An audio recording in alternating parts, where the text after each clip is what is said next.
സ്കില്ലാടി വ്ളോഗ്സിൻ്റെ പുതിയൊരു എപ്പിസോഡുമായി സ്വാഗതം. നമ്മളിന്ന് എങ്ങനെയാണ് ഹെഡ് ഷോട്ട് അടിക്കുന്നത് എന്നുള്ള ഇത് അപ്പോൾ ഇങ്ങനെ ഹെഡ് ഷോട്ട് അടിക്കണമെങ്കിൽ നിങ്ങൾ ഇതുപോലെ മതി.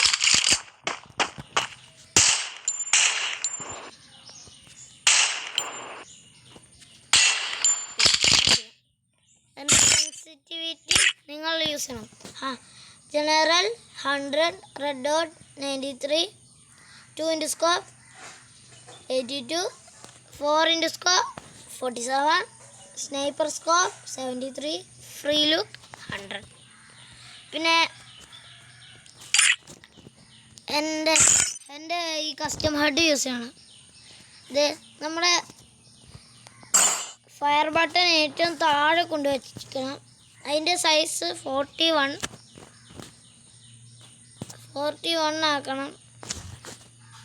എന്നിട്ട് നമ്മൾ ഡെസേർട്ട് ഈഗിളും പിന്നെ SVD വെച്ചാണ് ഹെഡ് ഷോട്ട് അടിക്കുന്നത്. ആദ്യം ഡെസേർട്ട് ഈഗിൾ ഈ ചെസ്റ്റിൻ്റെ അടുത്ത് കൊണ്ട് വെച്ചിട്ട് മുകളിലിട്ട് ഡ്രാഗ് ചെയ്യണം. അടുത്ത് SVD ചെസ്റ്റിൻ്റെ അവിടെ കൊണ്ടുവയ്ക്കണം. ഇത്രയുള്ള നമ്മുടെ വീഡിയോ.